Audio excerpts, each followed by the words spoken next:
लगातार हो रही भारी वर्षा से उत्पन्न आपदा की स्थिति को लेकर आयुक्त गढ़वाल विनय शंकर पांडे ने आज मीडिया से बातचीत में विस्तार जानकारी दी। मंडल मुख्यालय पौड़ी में स्थित आयुक्त कार्यालय वीसी कक्ष में आहूत प्रेस वार्ता का उन्होंने कहा कि जैसे जैसे बारिश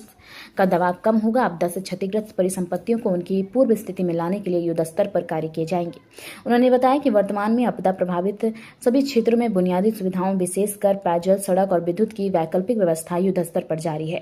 उन्होंने बताया कि उत्तरकाशी, पौड़ी और चमोली स्थित कई जनपदों में आपदा से जान माल की क्षति हुई है। इस पर मुख्यमंत्री जी स्वयं राहत एवं पुनर्वास कार्यों की निरंतर समीक्षा कर रहे हैं। किस तरह से अधिकारी को निर्देश दिए गए हैं और वर्तमान में सर क्या स्थिति चल रही है जिलों की? देखिए, पौड़ी में आज हम लोगों ने, मैं था, आईजी साहब और डीएम साहब अभी शायद कोटद्वार में थी, तो सीडीओ साहब थे, एसएसपी साहब थे और भी ऑफिसर्स थे। उनके साथ एक प्रिलिमिनरी हम लोगों ने समीक्षा की। जो मानसून का ये सीजन चल रहा है और जिसमें हमारा रेड अलर्ट अभी 5 तारीख तक हो रखा है, तो उसके दृष्टिगत पौड़ी जनपद की क्या स्थिति है उसके बारे में पूरा एक रिव्यू लिया गया। और अभी जैसा कि आप सभी को विदित भी है कि चारधाम यात्रा को भी हमने 5 सितंबर तक स्थगित किया है और सभी एंट्री पॉइंट्स जो चारधाम रूट के हैं उन पर किसी को भी आगे जाने की अनुमति नहीं होगी। अगर कोई बीच में यात्री है तो उसके लिए बिल्कुल स्पष्ट निर्देश है कि उनके ठहरने का, भोजन का, बच्चे हैं तो उनके दूध का, इन सारी चीज़ों का प्रबंध किया जाए। खासकर उन लोगों का विशेष ध्यान रखा जाए जो आर्थिक रूप से बहुत संपन्न नहीं है। अगर किसी की बुकिंग है, अपने होटल्स हैं, वो एफोर्ड करके ऑलरेडी बुक कर रखा है तो उसमें कोई इशू नहीं है। लेकिन अगर कोई ऐसा व्यक्ति है जिसके पास व्यवस्था नहीं है तो इसको बिल्कुल व्यवस्था करने के लिए कहा गया है। टेम्परेरी रजिस्ट्रेशन भी सस्पेंडेड है 5 तक, जो हमारे ऋषिकेश के यात्रा ऑफिस से होते हैं उसको भी सस्पेंड किया गया है। और 5 तारीख को मौसम की स्थिति देखने के बाद आईएमडी का क्या फोरकास्ट है उसके बाद तो आगे निर्णय लिया जाएगा। आपदा के दृष्टिगत जनपद पौड़ी में अभी हमने पूरा रिव्यू किया था, तो यहाँ 2-3 मेजर घटनाएं हुई थी और उसमें सैजी का भी एक आप लोगों को जानकारी में है, जहाँ पर 7 लोगों की मृत्यु हुई थी और करीब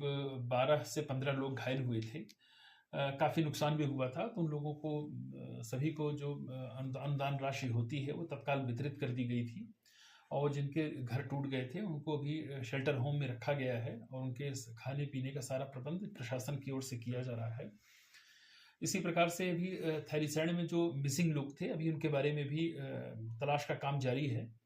और भी डेटा कलेक्ट किए जा रहे हैं, लेकिन अभी तक उनके बारे में जानकारी नहीं मिल पाई है। इस पूरे सीजन में तकरीबन 2,52,00,000 रुपए की 2,25,00,000 रुपए की सहायता राशि गृह और अन्य अनुदान में दी गई है। इसके अलावा एक मुख्य जो विषय रहा है इस पूरे आपदा के दौरान कि माननीय मुख्यमंत्री जी ने एक बिल्कुल स्पष्ट निर्देश दिया है कि जिसका भी घर डैमेज्ड है, जो रहने योग्य नहीं है, उसको एकमुश्त 5 लाख की धनराशि तत्काल दी जाए, ताकि इससे एक साइकोलॉजिकल भी उसको बड़ा ताकत मिलती है कि नहीं, हमारे साथ शासन प्रशासन है और मुझे एक हैंडसम अमाउंट दिया जा रहा है। और बाकी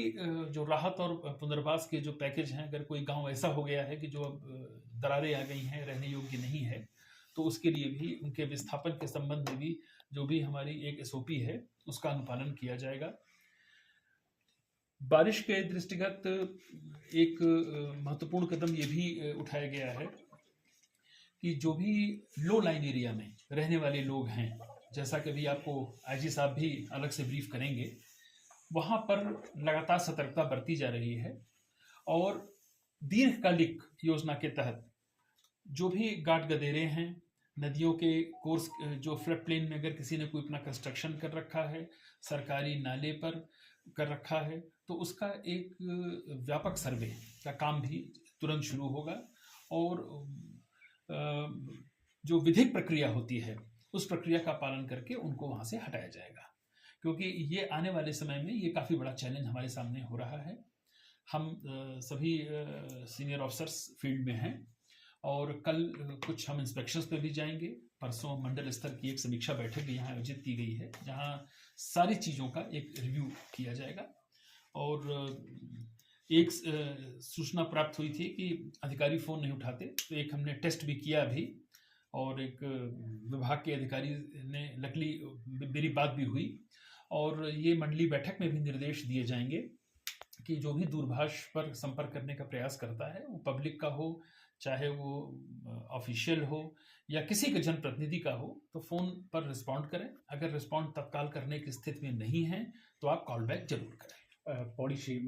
श्रीनगर और पौड़ी कोटद्वार मोटर मार्ग से